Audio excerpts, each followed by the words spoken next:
Okay, Sarish, why do you want to do IELTS? What's the reason? Sir ये बस English सीखने का शौक है या स्पीक करने का। अच्छा, इंग्लिश स्पीकिंग को बेहतर करना चाह रहे हैं। और आप लोग आगे सर एमएस के लिए अप्लाई करना तो उसके लिए आए चाहिए होता है, इसमें से सीखना चाह रहे हैं। किस मुल्क में जाएंगे? यूरोप में से। किसी भी यूरोपियन कंट्री के अंदर? ठीक है जी। चलें जी, I think we should start formally. 9:05 हो गए। तो चलें जी, स्टार्ट करते हैं सेशन को।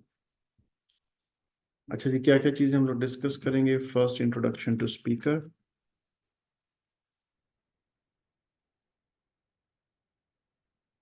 Second is a brief introduction of IELTS.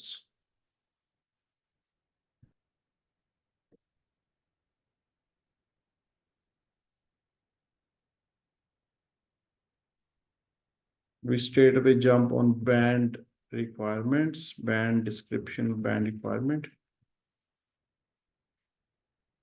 How to score 8 band in each module.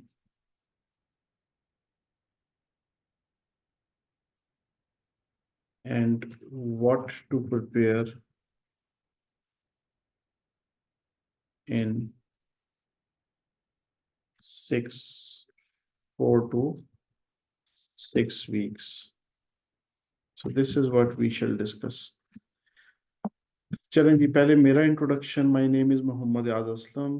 As for my academics are concerned, I have completed my MPhil masters in the philosophy of teaching English as a second language from Beacon House National University. My majors are language testing and evaluation. Before this, I did MA English Linguistics and Literature, and I also had a background of computer sciences as well. BS honors किया था। उसके बाद MA English Linguistics and Literature and then MPhil teaching English as second language. IELTS पे research work किया मैंने Cambridge university के साथ। Academics में I been teaching to our students since last 13 years। ठीक है जी। और मजीद ये कि अब आइल्स के बारे में बात करते हैं जी। आइल्स क्या चीज़ है? आइल्स कोई अंग्रेजी का कोर्स नहीं है। आइल्स जो है, इसको आइल्स की तैयारी से आपको अंग्रेजी आ जाए, ये चीज़ एक मिसकॉन्सेप्शन है। इंग्लिश लैंग्वेज के अंदर we have 4 different modules. We have reading and writing, and we have listening and speaking,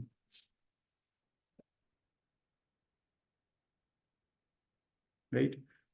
कोई भी रिच लैंग्वेज होती है उसके अंदर ये 4 मॉड्यूल्स, 4 इसके फैक्टर्स होते हैं। किसी भी दुनिया के रिच लैंग्वेज के अंदर ये चारों चीजें मौजूद होती हैं। रीडिंग, राइटिंग भी होती है, लिसनिंग और स्पीकिंग भी होती है। सो डोंट कंसीडर कि जी कोई चीज इसमें है या नहीं। It happens.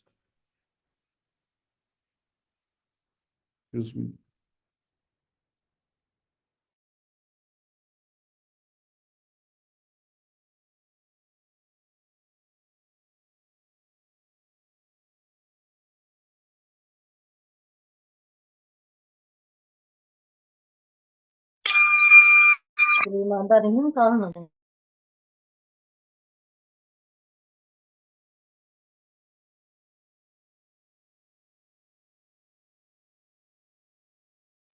Ji sorry students, मैं अगर अपना फोन बंद कर लूँ, यहाँ पे तो मैसेज आएंगे।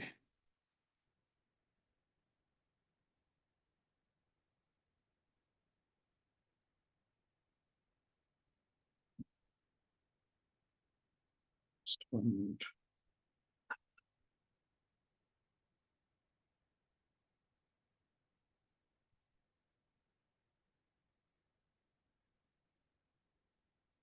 अच्छा जी। So what I was saying, मैं ये कह रहा था कि जब भी हम किसी रिच लैंग्वेज की बात करते हैं, किसी डेवलप लैंग्वेज की बात करते हैं, तो उसके अंदर ज़रूरी है कि उसके अंदर लिटरेचर हो। लिटरेचर क्या? उसका अदब हो। उसके अंदर 4 मॉड्यूल्स हो। दुनिया में कई ज़बानें ऐसी हैं जो सिर्फ बोली और सुनी जाती हैं, लिखी नहीं जाती। जब उसका लिटरेचर आता है तो फिर वो रिच लैंग्वेज हो जाती है। ठीक है ना? अच्छा, अब हम बात ये करते हैं कि आइल्स है क्या। आपने कभी रिसर्च की हो, एमफिल किए करें, पीएचडीज करें, तो वहाँ पे जब आप रिसर्च करते हैं तो एक चीज़ होती है which is called instrument design. You need to scale your ability, you need to scale something. अब हमें कुछ नापने के लिए कुछ भी चीज को दुनिया में जब मेजर करते हैं तो we need an instrument, we need a scale. मिसाल के तौर पर किसी का वजन नापना है, so you need weight machine. अच्छा, किसी का कद नापना है तो फिर आप again you need a yardstick होगी, तो उसमें पता लगे जी 5 feet 6 inches. Body temperature you need thermometer. ये तो वो चीज़ें थी कि जो कि कुछ टेंजिबल हैं. लेकिन कुछ ऐसी चीज़ें होती हैं जैसे इंटेलिजेंस नापनी है मैंने आपका एप्टीट्यूड टेस्ट लेना है, उसके लिए मैंने देखना है कि भाई ये बच्चा ज़्यादा इंटेलिजेंट है या वो है. इसी तरह मैंने ये देखना है कि where you stand in reading and where you stand in listening and where you stand in speaking and where you stand in writing. So why we need this thing. इसी तरीके से जब हम इंस्ट्रूमेंट डिज़ाइन करते हैं तो we need to understand that there is a purpose behind the design of each and every instrument. Without any purpose we don't design anything. आपने temperature देखना है तो थर्मामीटर से आप बॉइलिंग पॉइंट जो आयरन का है वो तो नहीं देख सकते. वो तो 2000 डिग्री सेंटीग्रेड पे जाके लोहा जो सा पिघल जाता है. तो जो टेम्परेचर है वो तो बुखार नापने वाला ज़रा सा. तो लोहे का जो मेजरिंग वो टेम्परेचर है उसको नापने के लिए एक डिफरेंट स्केल चाहिए. इसी तरह फ्रीजिंग टेम्परेचर नापने के लिए एक डिफरेंट स्केल चाहिए. अब आइल्स आइल्स कुछ भी नहीं है. आइल्स एक असेसमेंट है, आइल्स एक टूल है. अच्छा, जब हम बात करते हैं दुनिया में असेसमेंट की या टूल की, तो आपके जहन में एक चीज़ होनी चाहिए कि why they are going to assess you. जब आप पाकिस्तान से बाहर जाते हैं तो असेसमेंट क्यों करते हैं वो आपकी. There are 2 different reason. सबसे पहले तो आप बाहर क्यों जाते हैं. बाहर जाते हैं नंबर 1 फॉर एकेडमिक रीजंस, पढ़ने के लिए जाते हैं. Number 2 you need work visa, वहाँ पे जाके काम करना, मुलाजमत करनी है. Number 3 you are seeking immigration, आप माइग्रेट करते हैं पाकिस्तान से कनाडा में, ऑस्ट्रेलिया में, ठीक है, यूके में, किसी भी दूसरे मुल्क में जहाँ पे इंग्लिश लैंग्वेज बोली जा रही है, क्योंकि वहाँ पे इकॉनमी अच्छी है, वहाँ का रहन सहन अच्छा है, वहाँ पे करप्शन इस तरह नहीं है जैसे पाकिस्तान में है, वहाँ की पॉपुलेशन कम है पाकिस्तान की निस्बत, and there are so many other reasons. Educational system बेहतर है. तो you have this legal right, you are legitimate to move from Pakistan to any other country. अब जब आप वहां पे जाते हैं तो उसको वो 2 हिस्सों में डिवाइड कर देते हैं. स्टूडेंट्स को अलग कैटेगरी में ले जाते हैं. वो कहते हैं जी स्टूडेंट्स आए हैं पढ़ने के लिए, अब यहाँ पे आए हैं for M Phil, you are here for masters degree, you are here for PhD degree, right. So PhD के लिए आए हैं. दूसरी कैटेगरी वर्क वीज़ा की है और आपकी इमिग्रेशन के लिए है. अब एक स्टूडेंट जब बाहर जाता है तो वहां पे जाके क्या होगा, कभी आप अच्छी यूनिवर्सिटीज में आप जाएं तो वहां पे यकदम आपको बहुत ज़्यादा किताबें दे दी जाती हैं और कहा जाता है कि जी आप इन सारी बुक्स को पढ़ें और उसके बाद you will respond me accordingly. अच्छा जी, आपका असाइनमेंट है जी, आप बना के लेके आएंगे, प्रेजेंटेशन देंगे, ये 5 आर्टिकल्स हैं, ये 6 किताबें हैं, एक वीक में आपने पढ़नी है, और उसके बाद आके आपका प्रोजेक्ट है या कुछ इस तरह. So is this possible that you can complete all these 4 to 5 books and 4 to 5 or 10 different articles within 4 to 5 days or 7 days? उसके लिए there must be some techniques behind it. कुछ टेक्निक्स ऐसी होंगी, अगर आपको आती हैं then you can do that, अगर नहीं आती तो आप नहीं कर सकते.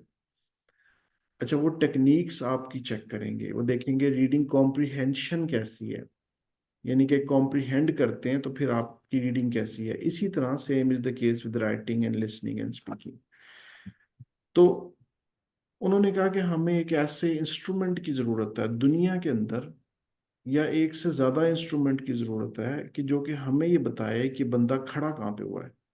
अगर हम रीडिंग की बात करते हैं तो इसका लेवल क्या है, हम राइटिंग की बात करते हैं तो इसका लेवल क्या है, लिसनिंग की बात करते हैं तो इसका लेवल क्या है, और स्पीकिंग की बात करते हैं तो इसका लेवल क्या है.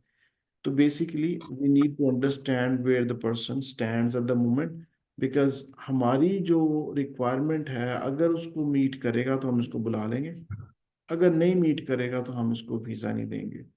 अब शुरू शुरू में 1996 से पहले एक टेस्ट था ELTS, ELTS, अब तो है ना IELTS, it was ELTS, English language testing services. 96 के बाद बन गया IELTS, international English language testing system. IELTS दुनिया में अभी तक सबसे ज्यादा क्रेडिबल असेसमेंट है। अब क्रेडिबल क्या होती है? आप किसी डॉक्टर के पास जाएं तो वो कहता है कि जी मुझे ना शौकत खानम से टेस्ट करवा के दें, अच्छा, या मुझे खान से लेबॉर्ट्री से टेस्ट कराएं। ये मैं राजी को रूजी को नहीं मानता, ये मैं शिफा को नहीं मानता, ये मैं किसी और लेबॉर्ट्री को नहीं हम मानते। ये जो बायोप्सी है, क्योंकि बड़ा क्रिटिकल है, इस पे बंदे की जान जा सकती है, इस पे हमने ऑपरेशन करना है, इस पे हमने डिसीजंस लेने हैं, तो आपने जो टेस्ट कराने हैं ना, हम सिर्फ सिर्फ शौकत खानम या फिर खान लेबॉर्ट्री के टेस्ट को मानेंगे। टेस्ट तो सारी सारी कर रहे हैं। इसका मतलब है दो लेबॉर्ट्रीज ऐसी हैं जिनकी क्रेडिबिलिटी बहुत ज्यादा है। तो टेस्ट तो और भी बहुत ज्यादा मौजूद है। आइल्स का भी टेस्ट है, पीटी का भी टेस्ट है, पीटी एकेडमिक का भी टेस्ट है, टॉफल का भी टेस्ट है, ड्यूलिंगो भी टेस्ट है, ऑक्सफोर्ड इंग्लिश टेस्ट है, कैम्ब्रिज इंग्लिश लैंग्वेज सर्टिफिकेशन एक टेस्ट है। ये सारे वो टेस्ट हैं जो काम एक ही करते हैं। अच्छा, उसके बाद उन्होंने कहा कि यार ये तो बात ठीक है, but we need one more thing which is called CEFR। हमें पूरी दुनिया में एक स्टैंडर्ड बनाना है। उस स्टैंडर्ड के अंदर जो भी फॉल करेगा, चाहे वो अब टॉफल दे के आ जाए, वो आइल्स दे के आ जाए, वो पीटी दे के आ जाए, तो हमें उसके अकॉर्डिंगली उसको हमने बुलाना है। तो उनको नहीं पता यूनिवर्सिटी को कि आपके आइल्स में बैंड कितने हैं। उन्होंने कहा कि जी हमें A1, A2, B1, B2, C1, C2, ये 6 लेवल्स हैं। We need all these 6 levels. अब इन 6 लेवल्स में आप कहाँ पे स्टैंड कर रहे हैं, हमें ये चीज देखनी है, ठीक है जी। तो अगर तो आप स्टैंड कर रहे हैं बेसिकली A1 पे, तो बिल्कुल बेसिक लेवल की आपकी अंग्रेजी है। और ये A1 लेवल किसको चाहिए होता है? स्पाउस वीजा के लिए चाहिए होता है। आइल्स में अगर 4 बैंड आपके आ जाए तो आप A1 लेवल पे आ जाते हैं। दूसरा जी, हमें A2 रिक्वायर्ड है। A2 ये है कि जो कुछ थोड़ा सा उससे बेहतर हो जाता है, उसे हम A2 कहते हैं। अच्छा, उसके बाद हमें B1 रिक्वायर्ड है। B1 जो सा है ना, वो 5.5 के इक्वल जो सा है बैंड आ जाते हैं, 5 बैंड 5.5। इसी तरीके से A1, A2, B1, B2, C1, C2। आइल्स में ये कहलाते हैं। पीटी टेस्ट के अंदर उनके डिफरेंट क्राइटेरियाज हैं। 50 स्कोर चाहिए, 45 चाहिए, 60 चाहिए। 67 के ऊपर वो आइल्स के 7 बैंड के इक्वलेंट होते हैं। 65 67 पे आइल्स के 7 बैंड के इक्वल। उसमें स्कोरिंग डिफरेंट है, इसमें स्कोरिंग डिफरेंट है। इसी तरह टॉफल के अंदर भी A1, A2, B1, B2, C1, C2 है। इसी तरह ड्यूलिंगो में भी A1, A2, B1 ये सारे हैं। दुनिया में जो एक स्टैंडर्ड है, इसको कहते हैं CEFR, ठीक है ना। ये स्टैंड करता है कॉमन इंग्लिश फ्रेमवर्क, इस तरह करके इसका बेसिकली एक एब्रीविएशन बनती है। बट ये, अब हम चूंकि आइल्स की बात कर रहे हैं, तो थोड़ा सा मैं आइल्स में ही आगे डिस्कशन करूंगा कि ये एक इंस्ट्रूमेंट है और वो चेक कर रहा है आपकी एबिलिटीज को। Let me brief this discussion. हम अब आते हैं आपकी रिक्वायरमेंट के ऊपर, बैंड रिक्वायरमेंट।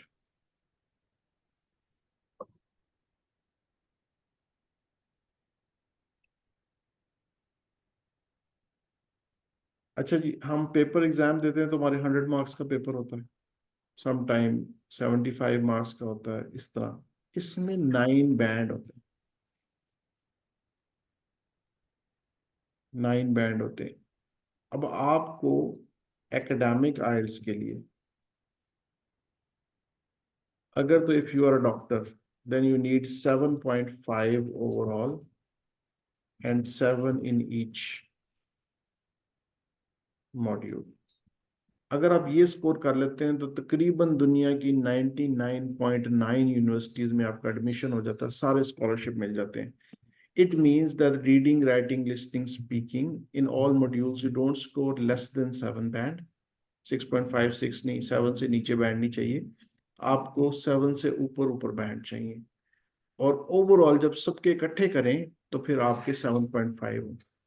अगर तो ये बैंड स्कोर आपके आगे एकेडमिक आइल्स के अंदर, तो फिर आप कहीं पे भी पेपर आगे आपका स्कॉलरशिप मिल सकता है, आप बाहर जा सकते हैं। कैम्ब्रिज यूनिवर्सिटी में, ऑक्सफोर्ड यूनिवर्सिटी में, टॉप लेवल की जो यूनिवर्सिटीज़ हैं दुनिया की, टॉप 50 यूनिवर्सिटीज़, उसमें आपका एडमिशन हो जाएगा। दूसरी चीज़, अब मैं डॉक्टर्स के अलावा बात कर रहा हूँ। If you score 7 in each module,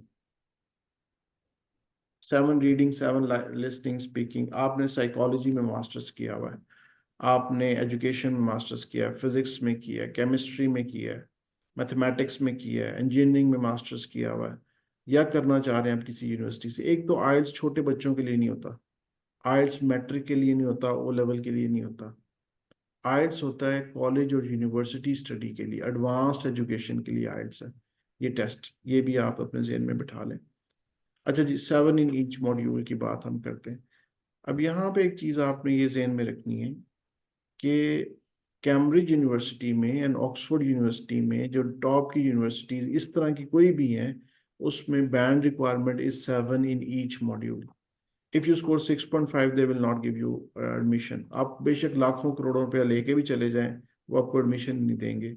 उनका एक स्ट्रिक्ट क्राइटेरिया, एक स्ट्रिक्ट रिक्वायरमेंट है that you need to score 7 in each module. If you score this then fine, if you don't score तो फिर कोई मसला नहीं, वो आपको एडमिशन नहीं देंगे। एक तो ये चीज अपने जहन में बैठा लें। आगे चलें, अगर आप स्कोर कर लेते हैं 6.5 ओवरऑल एंड 6 इन ईच, अब दुनिया की 80% यूनिवर्सिटीज, 80 to 90% यूनिवर्सिटीज, पहले तो था ना 100% यूनिवर्सिटीज, उसमें आपको एडमिशन मिल जाता है।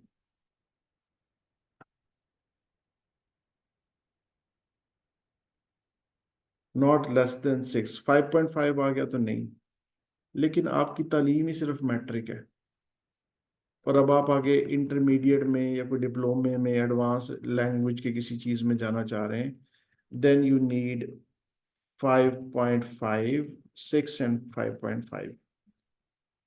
हल्की यूनिवर्सिटीज़ में, थर्ड क्लास यूनिवर्सिटीज़ के अंदर, कॉलेजेस के अंदर आपको एडमिशन मिलेगा अगर आपके 6 और 5.5 बैंड है। इवन एफएससी के बाद भी आपका जो स्कोर है ना, वो 6.5 और 6 से ऊपर होना चाहिए।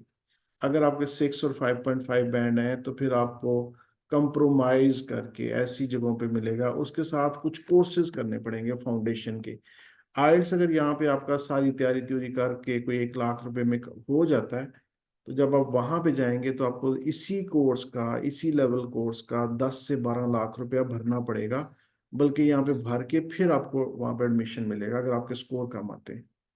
यहाँ से आप आइल्स में अच्छे स्कोर कर जाएं तो आपका टाइम भी सेव हो जाएगा और वो आपको अच्छी यूनिवर्सिटी में एडमिशन भी मिल जाएगा। ठीक है ना? So this is all about academic IELTS. ठीक है जी, एकेडमिक आइल्स जब आप करते हैं तो उसमें ये स्कोर्स आपको अच्छे रिक्वायर्ड है। अब आ जाए जी जीटी के अंदर। दूसरा जो टाइप है आइल्स की, वो कहलाती है आइल्स जीटी। जीटी के अंदर ये होता है जी for immigration purposes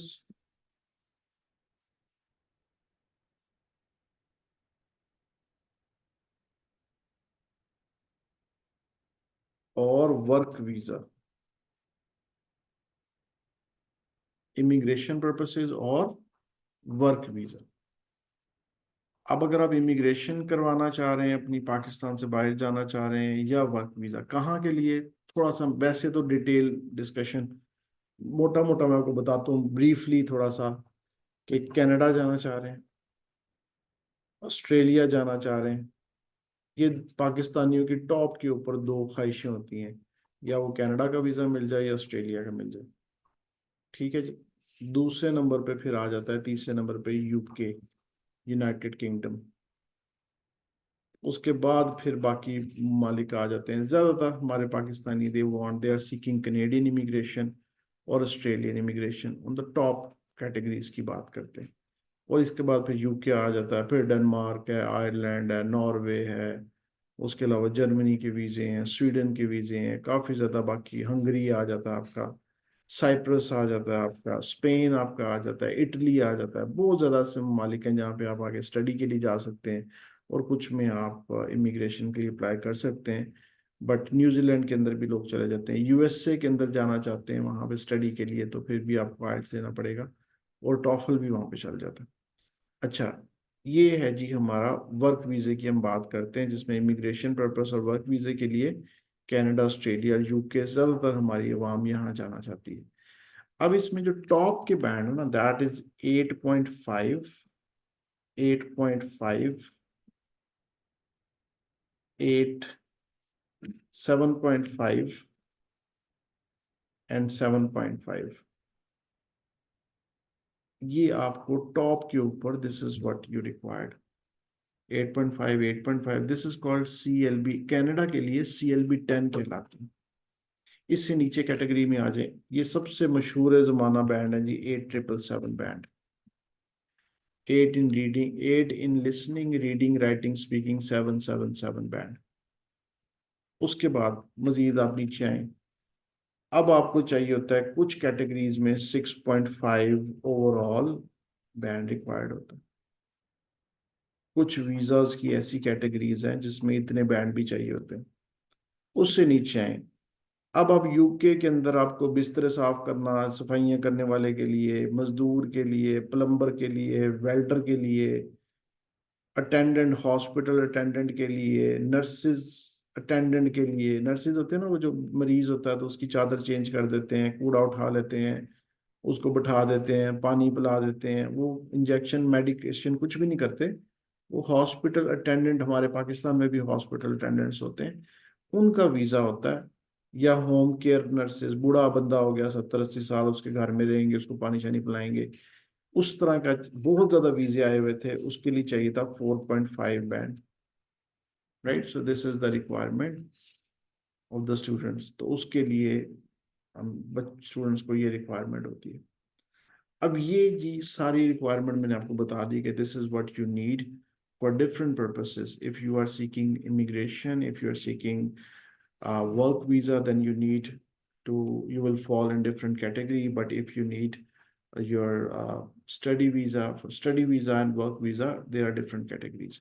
And now let's talk about English language and band requirement. अच्छा, ये तो था थर्मामीटर जिसने बुखार बताना। ये एक स्केल है, इसका कोई ताल्लुक आपकी अंग्रेजी के कोर्स के साथ, आपकी वोकैबुलरी के साथ, आपकी यानी किसी खास चीज, प्रपोजिशन की अंडरस्टैंडिंग, कंजंक्शन की, लॉन्ग सेंटेंसेस की, there isn't anything like that. But there is a pattern of IELTS. Pattern जरूर मौजूद है, उसमें कुछ चीजें चेक की जा रही हैं।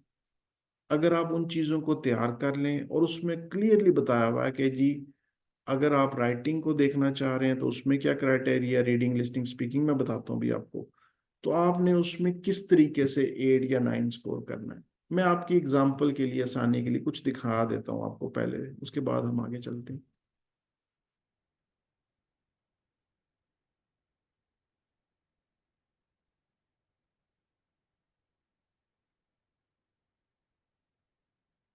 एक तो ये कि ये देखें, मेरी वेबसाइट पे तो बहुत ज़्यादा नहीं है, वैसे कुछ रिजल्ट्स पड़े हुए हैं, मैं आपको आपसे शेयर करता हूँ।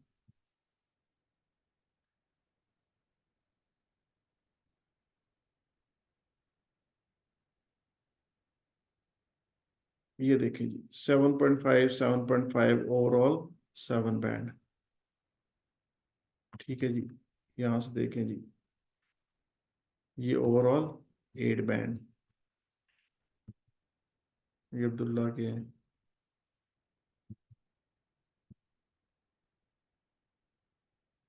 ये देखें जी, 7.5 बैंड। ये देखें 7 बैंड, इनके भी 8777 बैंड आए हुए हैं।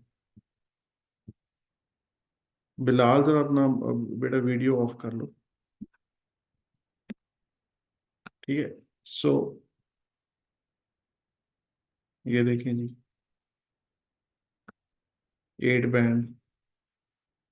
ये देखिए 9 भी आए हुए हैं, कुछ मॉड्यूल्स में 8 भी आए हैं ओवरऑल। ये मैं आपको इस वजह से दिखा रहा हूँ, और भी हैं काफ़ी, 8 ईच भी आए हुए हैं। अगर हम अपनी वेबसाइट खोलेंगे, मेरे उस पर लिखे हुए 8.5, 8.5, 8, 8। The purpose of sharing these scores is के जी प्रोबेबिलिटी बन जाती। प्रोबेबिलिटी क्या है कि अगर दुनिया में एक आदमी लेके जा सकता है तो you will be the next person, आप भी उसमें से स्कोर कर सकते हैं।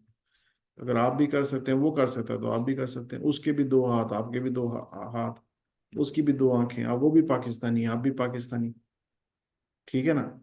अगर वो कर सकते हैं, ये 20 25 30 आपने रिजल्ट देखे, ये कर सकते हैं, तो आप नहीं कर सकते, आप भी कर सकते हैं। एक तो ये चीज प्रोबेबिलिटी में आ जाती है। अब मैं कहूँ कि जी आप चांद पे चले जाएं, और मैं आपको ऐसी मोटिवेशन दूं कि जी चांद पे जाने के ये फायदे हैं, वो फायदे हैं, आप चांद पे चले जाएं, तो भाई चांद या मरीख पे चले जाएं, चलें, या सूरज पे चले जाएं, तो जितनी मर्जी मोटिवेशन, एक चीज रियलिस्टिक है ही नहीं। सूरज पे जाके क्या आप वहां पे, मतलब कोई गया, पहले नहीं गया। तो अब ये चीज अभी पॉसिबिलिटीज में नहीं है कि आप सूरज पे चले जाएं। इसी तरीके से अगर हम कहते हैं कि जी आप, कोई स्कोर ऐसा है कि जो किसी ने दुनिया में अचीव ही नहीं किया, लेकिन ये तो स्कोर अचीव हुए हुए हैं ना, 8 और 9 बैंड्स तो हुए हुए हैं। जब हुए हुए हैं तो फिर आप भी कर सकते हैं। तो पहले तो ये बनाएं कि जी पॉसिबिलिटीज आर देयर, मुमकिनात में है। अब हम कर सकते हैं या नहीं कर सकते, ये एक अलग डिस्कशन है। और हम कैसे कर सकते हैं इसको हम लोग देखते हैं। अब आ जाएं जी बारी बारी सारे मॉड्यूल्स के अंदर हम डिस्कस करते हैं कि राइटिंग में क्या करेंगे, और राइटिंग में हमारे चैलेंजेस क्या हैं, रीडिंग में क्या चैलेंजेस हैं, उनको कैसे रिजॉल्व करेंगे, लिसनिंग में कैसे करेंगे, और स्पीकिंग में कैसे करेंगे। ठीक है जी। सबसे पहले सबसे आसान मॉड्यूल पे आते हैं, listening module.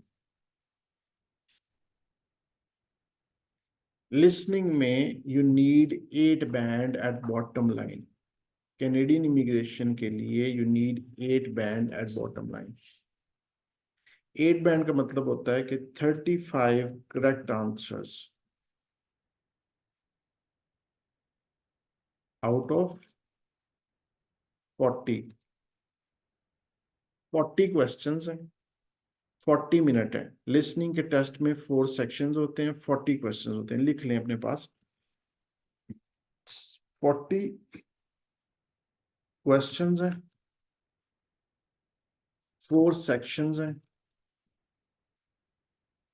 And you need 35 out of 40। 35 ठीक होनी चाहिए आपकी, 35 out of 40। If you score 35, then you will get 8 band. If you score 30, then you get 7 band. If you score 29 correct answers, then you get 6.5 in listening. If you get 39, then you get 9 band. If you get 38, then you get 8.5 band. ठीक है, इसका एक criteria है। 35 36 पे 8 band, 37 38 पे 8.5 band, 39 40 के ऊपर 9 out of 9 band, और 30 से आपके 7 बैंड स्टार्ट हो जाते हैं लिसनिंग के अंदर। बाकी मॉड्यूल्स डिफरेंट हैं। अब लिसनिंग के अंदर होता क्या, और मोस्ट चैलेंजिंग पार्ट क्या है, इसमें एक क्वेश्चन आता है। क्वेश्चन की टाइप है एमसीक्यूज और डायग्राम्स। ये 2 तरह के क्वेश्चंस हैं जो थोड़ा सा टफ टाइम देते हैं स्टूडेंट्स को। उसमें वो बातें कर रहे हैं, जैसे मैं अपने दोस्त से बात कर रहा हूँ। अब मैंने वो जुमले बोले नहीं है जो क्वेश्चन के लिखे अंदर लिखे हुए हैं। जैसे मैं कहता हूँ कि यार बाहर जाए ना तो बड़े प्रॉब्लम्स आती हैं इंसान को ना। जैसे आप यूनिवर्सिटी में जाते हैं तो सबसे पहले प्रोफेसर्स आपको कह देते हैं कि आप आ जाएं जी, आप प्रेजेंटेशन दें। वहाँ पे प्रोजेक्ट्स भी हमें करने पड़ जाते हैं, और असाइनमेंट्स भी बहुत ज़्यादा करनी पड़ जाती हैं। फिर नौकरी भी करनी है, पैसे भी इकट्ठे करने हैं, फीस भी नहीं होती पाकिस्तान से जितनी ले गए। अब पहले फीस इकट्ठी करें, यूनिवर्सिटी में जमा कराएं, और उसके बाद अब वहाँ पे क्वेश्चंस आएंगे कि क्या, जो स्पीकर है उसने कहा कि क्विज क्वेश्चंस प्रोफेसर देता है, ए ऑप्शन। क्या प्रोफेसर स्टूडेंट्स को दूसरे शहरों में पढ़ने के लिए भेजता है, 2 ऑप्शन। क्या प्रोफेसर जो सा है वो लिखने के लिए कोई काम देता है। अब मैंने वहां पे बोला था असाइनमेंट्स दे देते हैं लिखने के लिए ना। अब चूंकि असाइनमेंट लिखी जाती हैं, मैं एक एग्जांपल दे रहा हूँ, तो मेरा ऑप्शन सी करेक्ट होगा। अब ये बात मैंने बोली नहीं, क्वेश्चन में लिखी हुई है। पहले उनकी बात समझ के उसके बाद उसको कॉम्प्रीहेंड करके फिर जो ऑप्शंस दी हुई है उसमें से पिक करना होता है। ये सबसे ज्यादा चैलेंजिंग पार्ट होता है, लेकिन अच्छी बात यह है कि सबसे ज्यादा स्कोर भी लिसनिंग में आ रहा होता है। सबसे ज्यादा इजी मॉड्यूल इन सारे मॉड्यूल्स में से, जब हम 8 ईच की बात करते हैं, 9 ईच की बात करते हैं, तो लिसनिंग है। दुनिया में बेतहाशा लोग ऐसे हैं जिनके 8, 8.5 और 9 आए हुए हैं, काफी ज्यादा। सबसे ज्यादा अगर हम 8, 8.5 और 9 की बात करें तो लिसनिंग के अंदर आते हैं। ठीक है ना। लिसनिंग के अंदर इम्प्रूवमेंट भी स्पीड से होती है। लिसनिंग आप 1 महीने के अंदर अंदर काफी, अगर आप थोड़े से शार्प माइंडेड हैं, जल्दी चीजों को पिक कर लेते हैं, आपके स्पेलिंग ठीक है, प्रोनाउंसिएशन को अंडरस्टैंड कर लेते हैं, तो कुछ टेक्निक्स ऐसी हैं कि with in 1 month you can score 8, 8.5 और 9 बैंड। ठीक है ना। तो उसमें कोई इतना मसला नहीं है। इसके लिए हमारे कुछ लेक्चर्स मैं आपके साथ शेयर भी करूंगा, कुछ डिस्कस भी करेंगे, और कुछ हम अटेम्प्ट करके आपको दिखाएंगे भी। ठीक है ना। तो इस तरीके से हमारा लिसनिंग मॉड्यूल चलेगा। अभी रमजान मुबारक में हमारा स्टार्ट हो गया, but you will score good grades in listening, इसमें इतना मसला नहीं है। उसके बाद जो सेकंड नंबर पे आता है, यानी सबसे आसान लिसनिंग है, इससे ऊपर जो सा थोड़ा सा डिफिकल्टी आती है, दैट इज स्पीकिंग। स्पीकिंग का टेस्ट आपका 7 to 12 मिनट्स में खत्म हो जाता है। इसके 3 सेक्शंस होते हैं। सबसे पहले वो आपका इंट्रोडक्शन लेंगे। अच्छा, इसको मार्किंग कैसे होती है पहले उसकी बात कर लें। पहले टेस्ट की बात कर लें जी। 3 सेक्शंस होता क्या जी, इंटरव्यू होता है। एग्जामिनर आपके सामने होता है, या तो समटाइम आजकल जैसे मैं अब आपसे बात कर रहा हूँ जूम पे भी आ जाते हैं, वैसे आमने सामने बैठे होते हैं। अब वो आपसे पूछेगा, सबसे पहले कहेगा जी, आपको बड़ा खुश आमदीद कहेगा, प्लीज हैव अ सीट। आपको पानी शानी पिलाएगा जी, फिर आपसे पूछेगा जी टेस्ट स्टार्ट करें, इफ यू आर कंफर्टेबल। आप कहें जी आई एम कंफर्टेबल। फिर वो कहेगा जी व्हाट्स योर नेम, आप अपना नाम बताएंगे। नाम उसको भी पता है, शनाख्ती कार्ड भी है आपका, कैंडिडेट नंबर भी लिखा हुआ है। फिर वो पूछेगा जी प्लीज इंट्रोड्यूस योरसेल्फ। फिर आप बताएंगे माय नेम इज दिस, और ये कि I work in this company, और I live in this city. So you will tell all these kind of things. But what happen, the examiner will start testing. वो ये जो 2 question है ना, आपका नाम और आपका इंट्रोडक्शन, ये पेपर का नहीं हिस्सा, ये सिर्फ आपको रिलैक्स करने के लिए। आप अच्छे से अच्छा इंट्रोडक्शन याद करके चले जाएं। उसने सवाल जब स्टार्ट होगा ना पहला, तो जो पूछेगा आपसे वहां से होगा। पहले 4 क्वेश्चंस पूछेगा सेक्शन 1 के अंदर।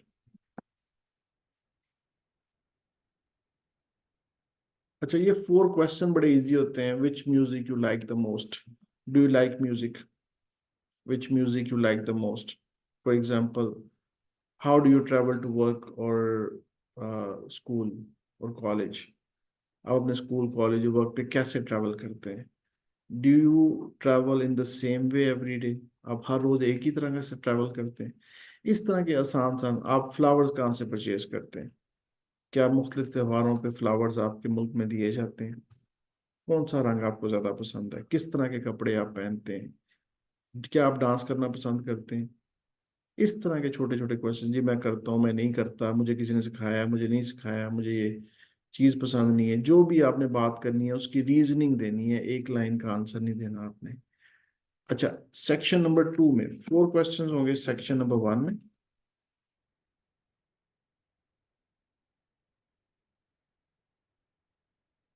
सेक्शन 2 जो होगा बेसिकली, वो होगा एक क्यू कार्ड।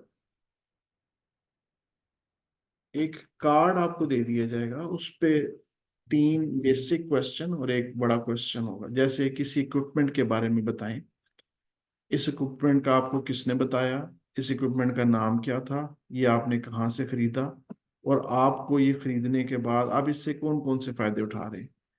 2 मिनट आपके पास मौजूद हैं। इन 2 minutes you keep on speaking, but the examiner will stay silent. अब वो साइलेंट तो है, लेकिन बड़ा बारीकी से आपकी प्रोनाउंसिएशन, फ्लुएंसी, आपके रिस्पॉन्स, आपकी वोकेबलरी, आपके सारे वर्ड्स को देख रहा है। उसके हाथ में एक टेबल पड़ा हुआ है, उस टेबल के बारे में भी मैं बताता हूँ। तीसरा सेक्शन पहले सुन लें। पहला सेक्शन था 4 क्वेश्चन, दूसरा सेक्शन था क्यू कार्ड। सेक्शन नंबर 3 के अंदर डिस्कशन क्वेश्चंस होते हैं। लगता ये आसान है, लेकिन ये सबसे मुश्किल पार्ट होता है, जिसमें वो चीज़ों के बारे में हाउ पूछता है, ऐसा कैसे होता है, और आपके साथ इंगेज भी अपने आप को करता है। लेकिन क्वेश्चंस टेक्निकली, जैसे why different companies they give surveys or questionnaire to the people. So is this practice good practice, or this practice is good practice or wrong practice? Giving questionnaire. अब आपको पता ही नहीं क्वेश्चनियर है क्या, सर्वे है क्या। अगर पता लग भी जाए कोई क्वेश्चन है, मतलब हिस्टोरिकल जो प्लेसेस हैं उनका आम लोगों को या स्टूडेंट्स को क्या फायदा होता है। अब पहले ये सवाल था कि क्या आप हिस्टोरिकल प्लेसेस पे जाते हैं, ये तो आसान है, लेकिन उनका स्टूडेंट्स को क्या फायदा होता है, वो वहां पे जो लोग रह रहे होते हैं उनको किस तरह की प्रॉब्लम से फेस करनी पड़ती हैं टूरिज्म की वजह से। अब ये किस तरह की क्या, ये वाली चीजें जो सी है ना, ये आपकी अंग्रेजी में थोड़ा सा टफ टाइम आपको देंगी। एग्जामिनर बड़ा अच्छा रहेगा आपके साथ। अब मैंने जब हमने कैम्ब्रिज यूनिवर्सिटी के साथ मैंने वो किया था, रिसर्च की थी आइल्स पे, तो हमें ना एक चीज पढ़ाई गई थी विच is called content validity. Content validity होती है कि आइल्स में स्पीकिंग में जो चीजें शामिल हैं आपने सिर्फ चेक भी वही करनी है। स्पीकिंग में आपका कॉन्फिडेंस शामिल नहीं है तो अगले बंदे को घबरा के टेस्ट ना लें, वो कंफर्टेबल करके टेस्ट लें। क्या उसके अंदर फ्लुएंसी है तो फ्लुएंसी चेक करें, क्या उसके अंदर प्रोनाउंसिएशन है तो प्रोनाउंसिएशन चेक करें, क्या उसके अंदर, अब उसके अंदर स्पीकिंग में 4 डिफरेंट क्राइटेरियाज हैं, ये भी ज़हन में रखें। वन इज फ्लुएंसी, खाली फ्लुएंसी नहीं होती, fluency and coherence. Fluency and coherence, fluency भी होती है और उसके साथ कोहेरेंस भी होती है। ये कोहेरेंस क्या होती है? अव्वल तो बंदा आ की आवाजें निकालता है, पॉज लेता है, साइलेंस लेता है, कुछ पूछे उसका दिल की धड़कन तेज हो जाती है। फिर दूसरा स्टेज आती है, वो फ्लुएंट हो जाता है, लेकिन वो ना अपने आप को फ्लुएंट रखने के लिए बात को इधर उधर घुमाता है, इधर उधर की बातें करता है, टू द पॉइंट और प्रिसाइज बात नहीं करता। Yes, I go to college because colleges are very important for people to study, and they go to colleges to because they want to get admission in university. मतलब ऐसी फजूल की बात बढ़ाता है। ये कभी आप देखेंगे ना, कोई भी बंदा उस पता लग जाता है कि यार ये जो सीधी सीधी बात इसलिए नहीं बता रहा क्योंकि अगर ये कहीं चुप करता है ना तो उसकी फ्लुएंसी ब्रेक हो जाती है। तो फ्लुएंसी एक इसका क्राइटेरिया जिसके 9 बैंड है, फ्लुएंसी एंड कोहेरेंस के। उसके बाद दूसरा क्राइटेरिया क्या है? प्रोनाउंसिएशन, इसके भी 9 बैंड है। दोनों की टेक्निक्स हैं इसको, मतलब इसमें स्कोर कैसे करना है आपने, उसकी टेक्निक्स हैं, इसमें हम डिस्कस करेंगे इंशाल्लाह। Second criteria is your pronunciation. In pronunciation they check your stress, intonation. Pronunciation कहते हैं तलफ़ुज़ को, प्रोनाउंसिएशन कहते हैं अदायगी को। प्रोनाउंसिएशन का एक्सेंट से कोई ताल्लुक नहीं। प्रोनाउंसिएशन का एक्सेंट के साथ, एक्सेंट होता है लहजा, तो प्रोनाउंसिएशन को आपका चेक किया जा रहा था। उसके बाद तीसरी चीज, लेक्सिकल रिसोर्सेज।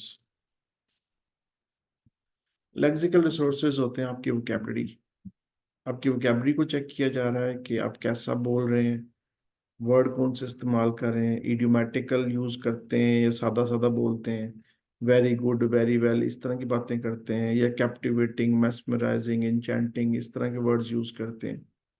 अगर वर्ड यूज भी करते हैं तो कहीं गलत तरह तो नहीं यूज करते, मीनिंग तो उसका वही है कि उसके अंदर कॉन्टेक्सचुअल एरर या कॉलोकेशन के एरर्स तो नहीं है। क्या इडियोमैटिकल बा मुहावरा अल्फाज जैसे नेटिव्स बोलते हैं आप भी वैसे ही बोलते हैं, या पाकिस्तानी वर्ड्स बोलते हैं अंग्रेजी के अंदर? ये सारी चीजें चेक की जा रही होती हैं और उनका इन्होंने बैंड्स बनाए हैं। अगर आप बिल्कुल बेसिक लेवल के बोलेंगे तो 4 बैंड, फिर 5 बैंड, फिर 6 बैंड, फिर 7 बैंड, फिर 8 बैंड। अगर आप इडियोमैटिकल लैंग्वेज बोलते हैं, हाई साउंडेड वर्ड्स बोलते हैं, अनकॉमन वर्ड्स बोलते हैं, बड़ा प्रिसाइज बात करते हैं, बड़े एलोक्वेंट तरीके से बात करते हैं, देन यू विल गेट 8, 8.5 और 9 बैंड, राइट?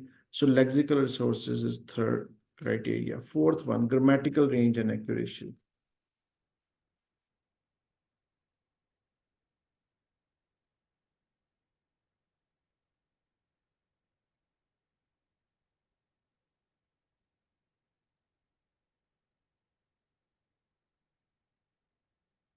ये जी fourth criteria, grammatical range, grammar check की जा रही है, प्रेजेंट डेफिनेट कॉन्टिन्यूस, इसके ऊपर अलग से डिस्कशन इंशाल्लाह ताला हम करेंगे। इसमें कॉम्प्लेक्स फॉर्मेशंस भी होती हैं, एक ही तरह तो नहीं बोलते जा रहे, क्या डाइवर्सिटी इसमें मौजूद है, आपकी अंग्रेजी की ग्रामर ठीक चेक की जा रही होती है। ये हर एक के 9 इन बैंड है। उसके बाद जो भी आपका स्कोर आएगा उसका 25% वेटेज ले लिया जाएगा और उसमें से फिर आपको स्कोर दिए जाएंगे। तो you need to keep this thing in your mind that you need to do in this way. आगे चलें।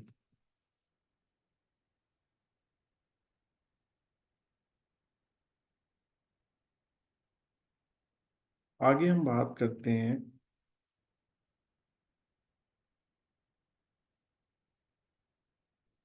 रीडिंग की। रीडिंग के जी दो तरह के पेपर होते हैं, one is called GT reading, second is called academic reading. Listening academic हो, वर्क वीजा हो या स्टूडेंट वीजा हो, कोई फर्क नहीं, एक ही टेस्ट है। स्पीकिंग का कोई फर्क नहीं, एक ही टेस्ट है, ठीक है ना। कोई सवालों में फर्क नहीं है, कोई इंटर कुछ भी चेंज नहीं है। Listening and speaking both are same test for all the candidates. if you will take IELTS GT or you will take IELTS academic, there isn't any kind of difference, right? So you need to, but when we talk about reading, there is a major difference. GT reading के अंदर questions 34 पे आपके 7 band आएंगे और academic reading में 30 पे आपके 7 band आएंगे। एकेडमिक रीडिंग के अंदर 3 सेक्शंस होते हैं। एक सेक्शन, ये सेक्शंस कहाँ से लिए जाते हैं? ये लिए जाते हैं जी life sciences, social sciences,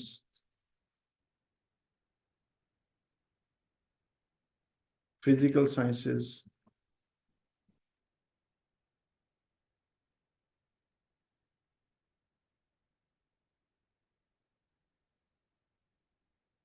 biology से लिए जाते हैं, आर्ट्स के होते हैं और आपके प्योर साइंसेस के होते हैं। फिजिकल साइंस 3 तरह के आपके होते हैं। पैसेजेस होते हैं, ये रिसर्च आर्टिकल्स हैं जो आप पीएचडी में, एमफिल में डिफरेंट रिसर्च आर्टिकल्स लिए लेते हैं, उन्हीं में से क्वेश्चंस बनाए जाते हैं।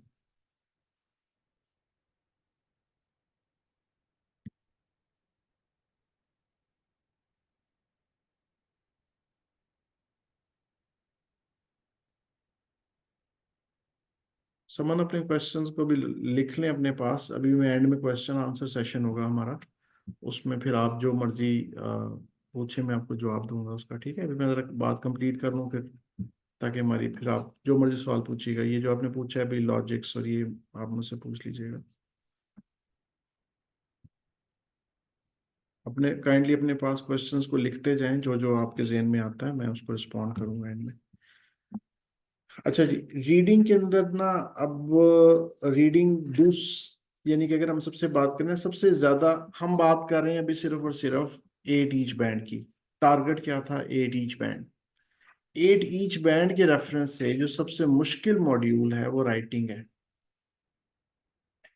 दूसरे नंबर पे रीडिंग है, तीसरे नंबर पे स्पीकिंग है और फोर्थ नंबर के ऊपर लिसनिंग आता है। अभी हम बात कर रहे हैं रीडिंग की। रीडिंग में होते क्या हैं जी? 3 सेक्शंस होते हैं, 40 क्वेश्चंस होते हैं। चाहे जीटी रीडिंग है या एकेडमिक है, क्वेश्चंस 40 ही होते हैं। टाइम इसमें कितना दिया होता है? 60 मिनट्स। और बड़ी मुश्किल से 60 मिनट्स में आपका रीडिंग का टेस्ट पूरा होता है, बहुत मुश्किल से। ज्यादातर स्टूडेंट्स 13 to 20 क्वेश्चन छोड़ देते हैं, उनके पूरे ही नहीं होते, अटेम्प्ट ही नहीं हो पाते। अगर आप बगैर प्रैक्टिस किए एग्जाम देने चले जाएंगे तो 90% चांसेस ये हैं कि आपसे 10-15 क्वेश्चंस अटेम्प्ट ही नहीं होंगे और टाइम खत्म हो जाएगा, उन्हें पेपर ले लेना आपसे। इसलिए, क्योंकि वो आपकी स्पीड भी चेक कर रहे होते हैं, वो आपकी वोकेबलरी चेक कर रहे हैं, वो आपकी ग्रामर चेक कर रहे हैं, वो आपकी, और इनको चेक करने के लिए मुख्तलिफ तरह की आइटम, टेस्ट आइटम टाइप्स होती हैं। आपको फिल इन द ब्लैंक्स देते हैं, लिस्ट ऑफ हेडिंग देते हैं, ट्रू फॉल्स नॉट गिवन देते हैं, यस नो नॉट गिवन देते हैं, एमसीक्यूज देते हैं, सिनोनिम्स देते हैं, आपको लिस्टें बाज का दे देते हैं, आपको वहां से उसमें पिक करना होता है आपने। तो मुख्तलिफ तरह की, लेकिन ये टेस्ट होता है रीडिंग कॉम्प्रिहेंशन का। जब हम पीटी की बात करते हैं तो पीटी में जो टेस्ट होता है वो होता है बेसिकली, उसके अंदर रीडिंग के डिफरेंट डेफिनेशन है।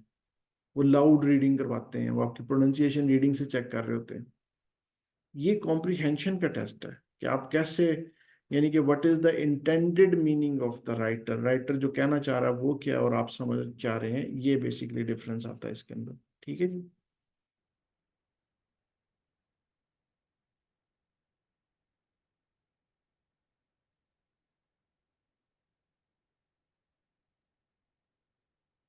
चलिए, तो इसके लिए ना इसका तरीकाकार ये है कि आपको आहिस्ता आहिस्ता आएगा।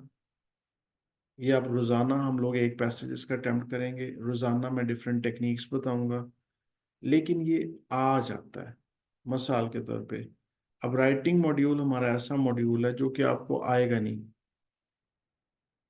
राइटिंग मॉड्यूल आप अकेले लगे रहें, 6 महीने साल भी लगे रहें, आपको नहीं आएगा जब तक कोई बंदा आपकी करेक्शन नहीं करेगा, जब तक कोई बंदा बताएगा नहीं कि ये लाइनें ठीक हैं ये गलत हैं, वो नहीं आएगा। रीडिंग जो सा है, इसमें भी आपको लेक्चर्स की जरूरत है, इसमें भी कॉन्सेप्ट की जरूरत है, लेकिन अगर आप मुसलसल स्ट्रगल करते रहें तो एक टाइम आएगा कि ऑटोमेटिकली आप चीज़ों को समझ जाएंगे। बस आपने कंसिस्टेंट रहना है। तो इसका तो सिंपल ये है कि इसको अंदर भी 8 और 9 लिए जा सकते हैं, और लेकिन 9 में से 9 भी आए हुए स्टूडेंट्स के, एकेडमिक में भी आए हुए हैं और जीटी में भी आए हुए हैं। लेकिन इसमें यह है कि आपको रेगुलर बेसिस पे रीडिंग करनी पड़ेगी। जैसे एक काम, डेली हम एक्सरसाइज करते हैं योग, फिर कुछ अर्से के बाद आप देखेंगे कि you will S this exam और आपके स्कोर इसमें आ जाएंगे। ठीक है, चलिए आगे चलते हैं। अब आता है सबसे आखिर में राइटिंग। पिछले 13 ईयर्स में जो सबसे मुश्किल मॉड्यूल है, जिसमें स्टूडेंट स्कोर नहीं कर सकते, 7 बैंड भी नहीं कर सकते, वो राइटिंग मॉड्यूल है। बड़े स्टूडेंट्स आते हैं, 8-8 दफ़ा पेपर दे देते हैं। कैनेडियन इमिग्रेशन के लिए जो बॉटम लाइन रिक्वायरमेंट है ना, या आपके डॉक्टर्स के लिए जो बॉटम लाइन रिक्वायरमेंट है, वो राइटिंग में आपके 7 बैंड है। राइटिंग में लोगों के 7 बैंड नहीं आते, बाकी सब में ले जाते हैं वो मेहनत करके। और राइटिंग में जो उनसे है ना, वो काफ़ी बड़ी रीजंस हैं जिनकी वजह से स्कोर्स नहीं आ रहे होते। सबसे पहले तो ये कि राइटिंग में टेस्ट होता कैसे है। अब पहले बात करते हैं जीटी रीडिंग की, GT writing. Task 1 letter, task 2 ऐसे।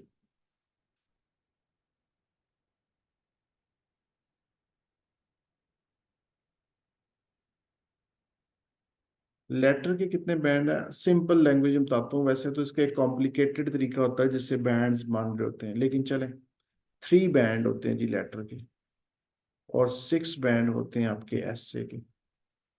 टोटल बैंड हो गए 9। टाइम इसके अंदर दिया जाता है जीटी रीडिंग के अंदर 60 मिनट्स। लेटर के अंदर आपने लिखने होते हैं कम से कम 150 वर्ड्स मिनिमम। बॉटम लाइन पे लिमिट है वर्ड्स की, इससे नीचे नहीं। और एसे के अंदर आपने लिखने होते हैं कम से कम 250 वर्ड्स। दोनों का टाइम उन्होंने, वैसे तो 20-40 मिनट वो कहते हैं, लेकिन टोटल टाइम आपके पास 60 मिनट है। चाहे आप एक सवाल करके दे दें, 2 करके दे दें, आपने इसको अटेम्प्ट करना है सारे का सारा, और उसमें वो करना है। लेकिन अब इसमें चीज़ें, क्या चीज़ चेक हो रही होती है, अब मैं आसान अल्फाज में बताऊंगा ताकि आपको समझ आ जाए। टेक्निकल वर्ड्स हैं इनके कुछ, वो मैं आपसे डिस्कस अभी नहीं करूंगा। एक है जी पैराग्राफिंग।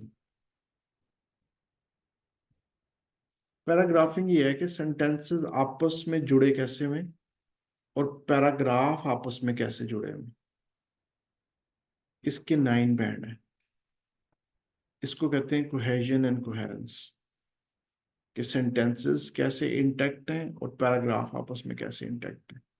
दूसरी चीज, पैराग्राफिंग के बाद आता है जी लेक्सिकल रिसोर्सेस, यानी कि इसको सादा अल्फाज में वोकैबुलरी कह लें। अगर आप मेरे से पूछें, पूरी गेम आइल्स की जो है ना, वो वोकैबुलरी पे घूम रही है। वोकैबुलरी स्टूडेंट्स की पुअर होती है, जिसकी वजह से अपना वो अच्छा प्रोड्यूस नहीं कर पाते। तो एक तो ये कि वोकैबुलरी की वो आपने बनाना है और वोकैबुलरी पे आपने काम करना है।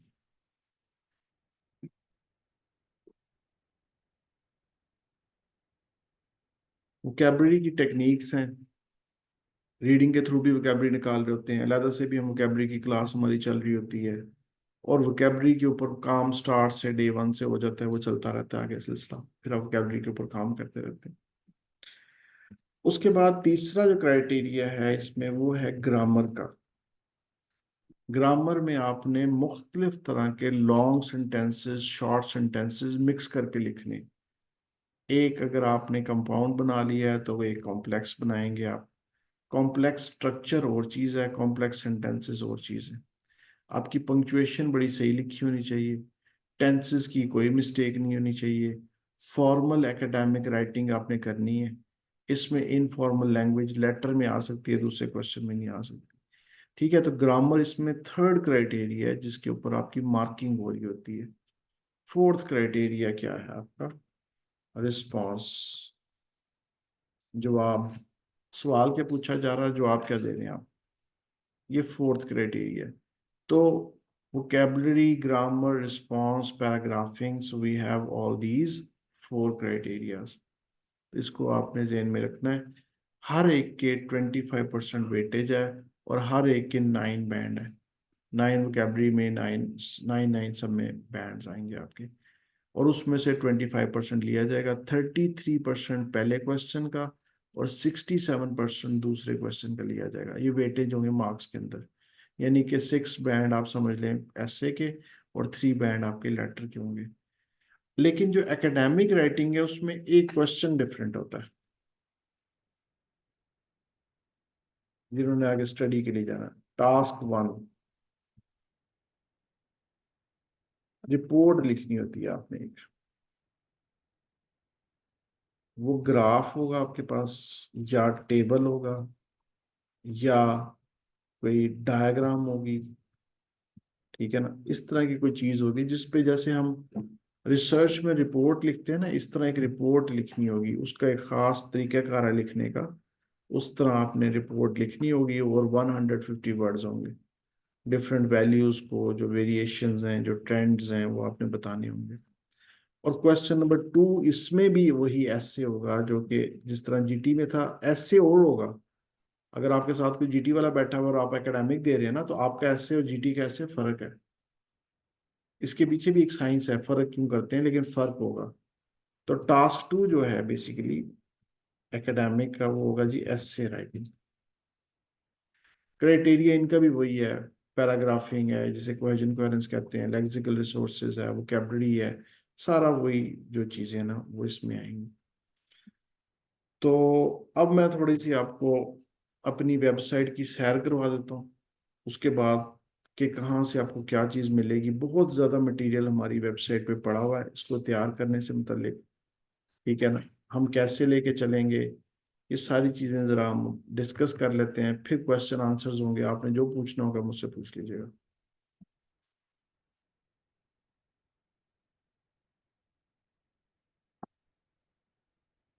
अच्छा जी, ये जी वेबसाइट है, आप यहाँ पे स्क्रॉल डाउन करें,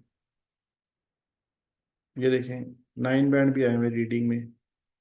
ये देखें 8.5, 8.5, 8 और 8, ठीक है ना, ओवरऑल 8.5 इस तरह के बैंड्स आए हैं स्टूडेंट्स के। बहरहाल सबसे पहले जब हम क्लास लेंगे तो हम डेली बेसिस पे वोकैबुलरी डिस्कस करेंगे। वोकैबुलरी को डिज़ाइन इस तरह किया गया है कि इस पे काफ़ी ज़्यादा हमारा रिसोर्स लगा है, पैसे ही बहुत लगे हैं इसकी डिज़ाइन करने में। लेकिन वोकैबुलरी आपको याद करा के जाएंगे हम। आज आप स्टार्ट करेंगे तो आप घर जाएंगे तो आपने याद नहीं करना, हम ही करवाएंगे याद। डेली रिवाइज कराएंगे, उसके सिनोनिम्स बताएंगे, उसके एंटोनिम्स बताएंगे, उसकी तस्वीरें दिखाएंगे, उसकी वीडियोस दिखाएंगे, उसकी प्रोनाउंसिएशन दिखाएंगे, और एक एक दो दो वर्ड करते करते करते करते जब तक आप पेपर नहीं दे देते, आप हमारे साथ हैं, आपने ये करते ही जाना है। और इस दफ़ा मैं आपके कोई टेस्ट वगैरह भी लूंगा वोकैबुलरी के, जो हम कर जाएंगे, ठीक है जी।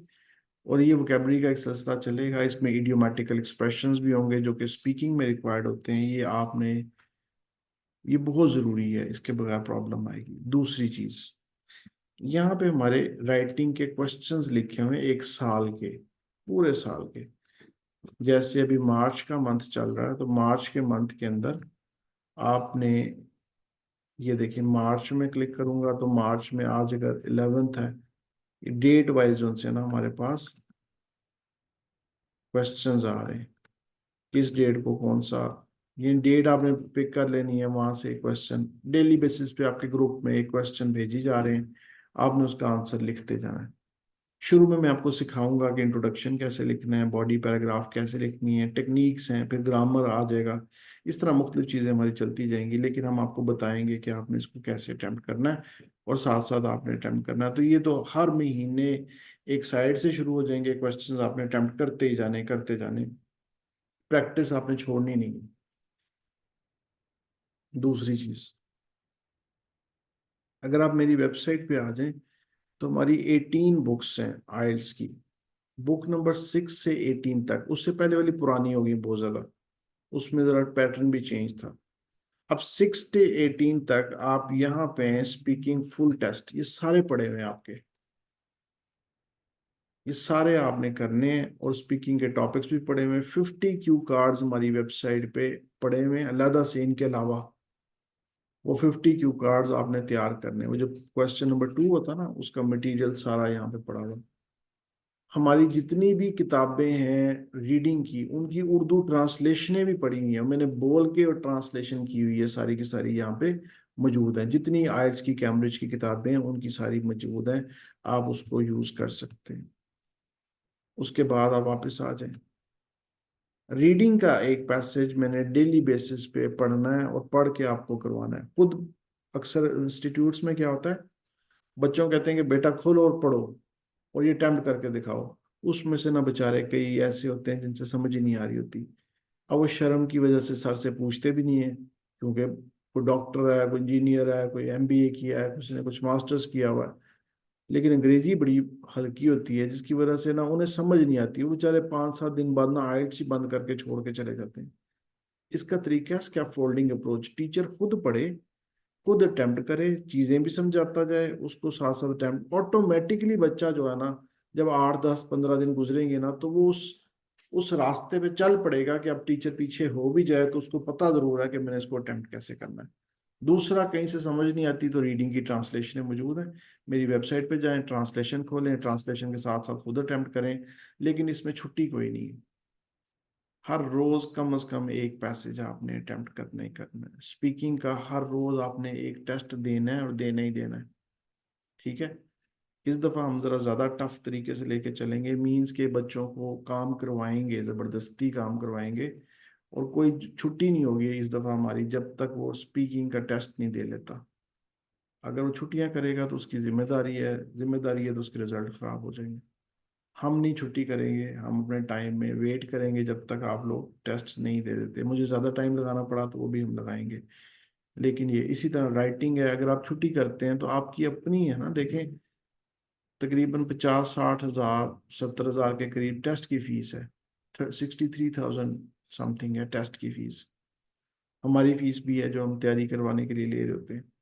उसके बाद अगर आप छुट्टी करें तो तकरीबन, अगर अच्छा चलें लेट्स सपोज 63,000 दोबारा आपने टेस्ट की पे की, ये तो नहीं कि एक दफ़ा फेल हो जाए तो दोबारा देंगे, नहीं देंगे, फिर भी दिल करेगा बाहर जाने को।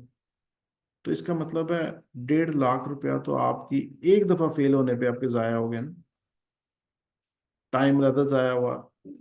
और अगर आप पढ़ के मेहनत करके ले लें तो आपके 1.5-2 लाख 2.5 लाख रुपए बच जाएंगे। मेरे पास ऐसे भी स्टूडेंट्स आते हैं जो 6-6 दफ़ा फेल हो गए होते हैं, यानी कि 4,80,000 रुपया सिर्फ फीस की मद में, जो एग्जाम फीस है वो वेस्ट करके आ जाते हैं। हाँ, बाहर जाने का शौक बड़ा होता है कि किसी सूरत हमने जाना ही जाना है, हर सूरत जाना है, ये जब तक आइल्स होना नहीं है बाहर जाना नहीं है। अच्छा, दूसरी बात, इसमें ना तीन, एक ट्रायंगल है आपने जेहन में रखनी है। उस ट्रायंगल में एक चीज पे फाउंडेशन, अगर आप अपनी बेसिक चीजें नहीं ना इम्प्रूव करेंगे तो दुनिया का कोई उस्ताद आपको पेपर नहीं करवा सकता, निकलवा भी नहीं सकता। आपको पता है कॉमे कैसे लगते हैं, आपको पता है सबऑर्डिनेट कंजंक्शन क्या है, आपको पता है डिपेंडेंट इंडिपेंडेंट क्लॉजेस क्या हैं, आपको पता है coordinate conjunction, fan boys, compound sentences कैसे होते हैं, आपको पता है सेमीकोलन कैसे लिखना है, कॉलन कैसे लिखना है, आपको पता है पैराग्राफिंग क्या चीज़ है, आपको पता है low frequency high frequency words कौन से होते हैं, अनकॉमन एक्सप्रेशंस कौन से होते हैं। अगर नहीं पता आर्टिकल्स क्या हैं, एडजेक्टिव्स क्या हैं, एडवर्ब्स क्या हैं, पार्ट्स ऑफ स्पीच क्या हैं, उसके अलावा एक्टिव वॉइस पैसिव वॉइस अगर आपको नहीं आ रहे, आपको फॉर्मल इनफॉर्मल राइटिंग के स्ट्रक्चर्स का आइडिया नहीं है, तो आप पास नहीं हो सकते। पास का मतलब ये है आप 8 ईच नहीं लेके जा सकते, 7 भी नहीं लेके जा सकते। अब आप उल्टबाजियां लगाएं, इधर से जाएं उधर भाग के जाएं, रात को सो लें, 2 लफ्ज याद कर लें, बाज का मतलब ये टैक्टिक्स होते हैं, 5 लफ्ज याद करें और आइल्स में 9 बैंड ले लें, ऐसे थोड़ी होता है यार, पागल है। वो कैम्ब्रिज यूनिवर्सिटी है पीछे जो डिजाइन कर रही है, वो टेस्ट है प्रॉपर एक, जिसमें आपको बिल्कुल फिल्टर कर लेते हैं, छाननी की तरह बंदे को लदर लदर निकाल लेते हैं हर चीज उसमें से। ऐसे थोड़ी होता है कि फार्मूला लग जाए तो पास हो जाए आप, ऐसी चीजें मुमकिन नहीं है। ये वैसी बातें हैं, आपको मेहनत करनी पड़ेगी फाउंडेशन पे। दूसरी टेक्निक्स है, ये अहमद, ये आप थोड़ा सा मुझे लग रहा है गलती से ना ये आपके वो हो गया। टेक्निक्स जो सी है ना, टेक्निक्स में भी आपको क्या करना पड़ेगा, टेक्निक्स के अंदर आपको सीखना पड़ेगा कि किस तरीके से आपने अटेम्प्ट करना है। टेक्निक्स में ये कि हम 0.5 से 1 बढ़ा देंगे आप। अगर आप 5 पे खड़े हैं तो 5.5 आ जाएगा, अगर आप 6 पे खड़े हैं तो 6.5 आ जाएगा। टेक्निक्स की जगह पे वो एग्जामिनर को दिखाएंगे वो जो वो देखना चाह रहा है। तीसरी चीज है प्रैक्टिस। अगर मेरे लेक्चर ले लें सारे आप, नंबर नहीं आएंगे आपके। सारे रिकॉर्डेड लेक्चर्स मैं आपको दे देता हूँ, सुन लें। नंबर आपके तब आएंगे जब मुझे लिख के चेक कराएंगे और मैं गलतियां निकालूंगा। नंबर तब आएंगे जब बोलेंगे और फिर उस्ताद आपको बताएगा कि यार प्रोनाउंसिएशन पे काम करें, आपकी फॉर्मेशन सही नहीं है प्रोग्रेसिव टेंसेस की, आपका ये मसला आ रहा है वो आ रहा है। उन पे क्रिटिकली नहीं, जब तक आपकी ठीक होगी उस वक्त तक आपके स्कोर नहीं आएंगे, ये सच्ची बात है। तो तीसरा जो इम्पोर्टेंट फैक्टर है ना, वो आपकी प्रैक्टिस है। प्रैक्टिस, फाउंडेशन और टेक्निक्स, और ये फिर सब्र, consistency. Over the night you can not get on in English language. अगर आप ये कहें जी आज किया 5 दिन बाद रिजल्ट, 5 दिन में कुछ भी नहीं होना, बेशक तीनों चीजें करते रहें। कम अज कम अगर कोई सिग्निफिकेंट इम्प्रूवमेंट देखना चाह रहे हैं तो मिनिमम जो टाइम क्राइटेरिया है दैट इज 1 मंथ, जिसमें कुछ चेंजेस आपको नजर आएंगी। 1 महीने बाद आप इस काबिल होते हैं कि आप जरा वार्म अप हो जाएं, फिर आप ज्यादा तैयारी कर सकें। तो इसके लिए जो बेस्ट टाइम है वो 1.5 से 2 महीने का टाइम है। ठीक है ना। ये उन लोगों के लिए है जो एकेडमिकली साउंड है, जो बड़े मेहनत साथ साथ करते आ रहे हैं, छुट्टी कोई नहीं की, 30 दिन में 30 के 30 ऐसे लिखे हैं, 30 दिन में 30 के 30 पैसेजेस उन्होंने रीड किए हैं, 30 दिन में जितने वोकैबुलरी के वर्ड्स थे वो सारे उनको आते हैं। लिसनिंग के टेस्ट डेली 30 के 30 उन्होंने अटेम्प्ट किए हैं, स्पीकिंग के 30 के 30 टेस्ट उन्होंने दिए हैं। अब वो 1.5 महीने में रेडी होंगे। उसमें अगर आप छुट्टियां करना शुरू कर दें, प्रैक्टिस ना करें, बेशक हमारे लेक्चर भी लेते रहें, इम्प्रूवमेंट इतनी नहीं आएगी कि सेटिस्फैक्ट्री आप अच्छे स्कोर ले सकें। अब प्रॉब्लम ये आती है कि पैटर्न का अगर पता लग गया और आपकी बैंड रिक्वायरमेंट थोड़ी है, 4 साढ़े 4 बैंड है, फिर तो हो जाएगा, फिर तो बड़ी जल्दी आप क्लियर कर जाएंगे। लेकिन अगर आपकी बैंड रिक्वायरमेंट 8777 है, 8 ईच है, 7 ईच है, 6.5 ओवरऑल, 6 ईच है, तो now you need to take its on serious notes, you need to work hard. अब आप इसको नहीं कर सकते। और ये जो कुछ करवा रहे हैं हम, ये आपको अंग्रेजी सिखा रहे हैं टेस्ट को जहन में रखते हुए। टेस्ट तो खुद से एक टेस्ट है, इंस्ट्रूमेंट है, उससे क्या सीखेंगे। टेस्ट की भी 2 किस्में होती हैं, एक सबमेटिव असेसमेंट होती है, एक फॉर्मेटिव असेसमेंट होती है। फॉर्मेटिव असेसमेंट में आपको सिखाया जा रहा होता है। चलें जी, यहाँ तक आज ओरिएंटेशन क्लास में इतना था। मजीद अगर आप कोई क्वेश्चन पूछना चाहें आप में से तो पूछ सकते हैं बारी बारी। आप मुझे क्वेश्चन लिख के भी पूछ सकते हैं, बोल के भी पूछ सकते हैं, बोल के पूछ लें बेहतर है।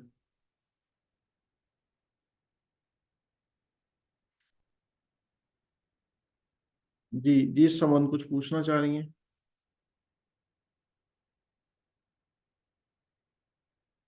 समन।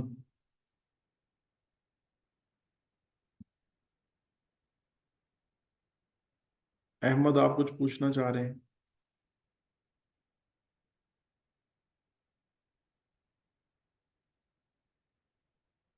सहर, सहरिश।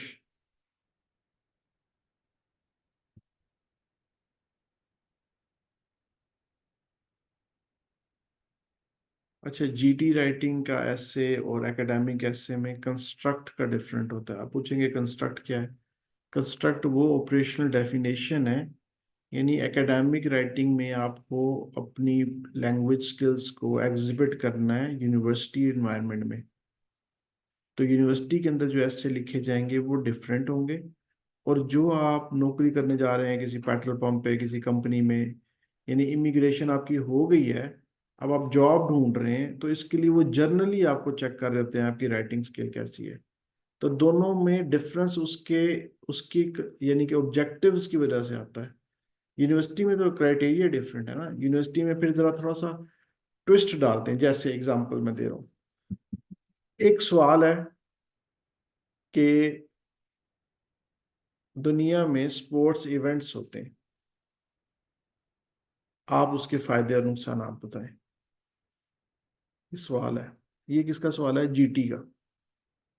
जीटी का जो टेस्ट दे रहा है उसको सवाल आ गया कि स्पोर्ट्स इवेंट्स हो रहे हैं, फुटबॉल इवेंट्स हो रहे हैं, स्पोर्ट्स इवेंट्स हो रहे हैं, तो आप बताएं इसके फायदे क्या हैं, नुकसान क्या हैं।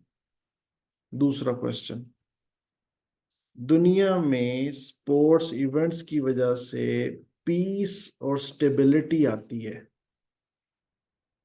क्या आप इस बात से एग्री करते हैं या डिसएग्री करते हैं?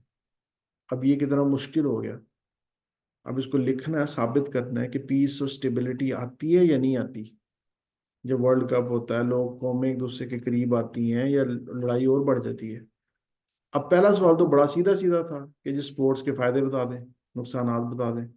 अब दूसरा सवाल आया कि जी इवेंट्स कराने से क्या स्टेबिलिटी। अब ये जो इवेंट्स कराने से स्टेबिलिटी आती है या नहीं आती, ये है एकेडमिक का सवाल। और स्पोर्ट्स के फायदे नुकसान बताएं, ये है जीटी का सवाल।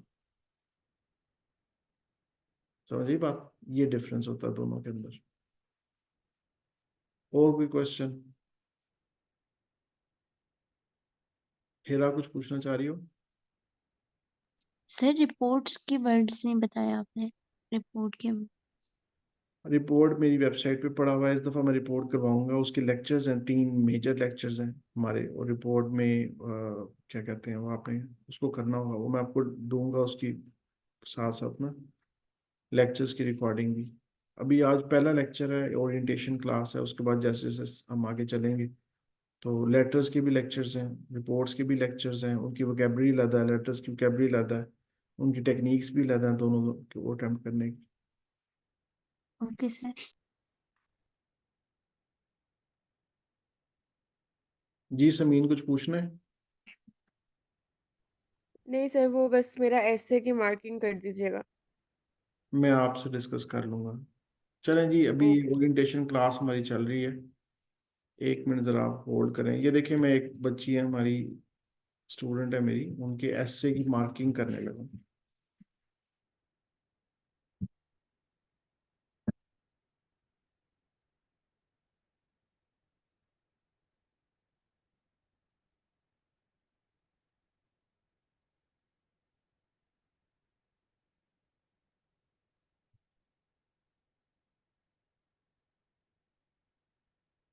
ये देखिए जी। अच्छा जी, without any iota of doubt, waste production has become a great concern for many. Waste production को चेंज करें, has become a great concern for many. ठीक है ना? तो इस तरह ही करेंगे जी, हाउ टू डंप वेस्ट ऐसे कर लें, वेस्ट मैनेजमेंट कर लें, ये बेहतर है। वेस्ट प्रोडक्शन की जगह वेस्ट मैनेजमेंट कर लें। Has become a growing concern for many ऐसा कर लें। In the given context, it is widely observed that people are bringing about more and more rubbish. People are bringing about. अच्छा, present progressive tense या present continuous tense उस वक्त करते हैं जब कोई चीज़ टेम्परेरी यूज हो, लेकिन अगर लोग हमेशा करते हैं, बढ़ाते जाएं, तो फिर प्रेजेंट इंडेफिनिट टेंस यूज करेंगे। ठीक है। दूसरा ब्रिंगिंग, इसको भी आप रिकंसीडर करें कि इससे बेहतर एक्सप्रेशन भी हम लोग लिख सकते हैं। Before the solution could be propose the problem must be understood. ये ठीक हो गया। आगे चलते हैं। पहला पैराग्राफ आपका ठीक है, कुछ जो इश्यूज मैंने बताए हैं वो, लेकिन अगर अब आपके इश्यूज इस तरह निकल आए तो अब आप 7 की कैटेगरी से नीचे आ जाएंगी। अब आप 6.5 और 6 की ब्रैकेट में आ जाएंगी और उतने ही आपके स्कोर आएंगे। What are the intriguing factors leading to the manufacturing of such unwanted materials?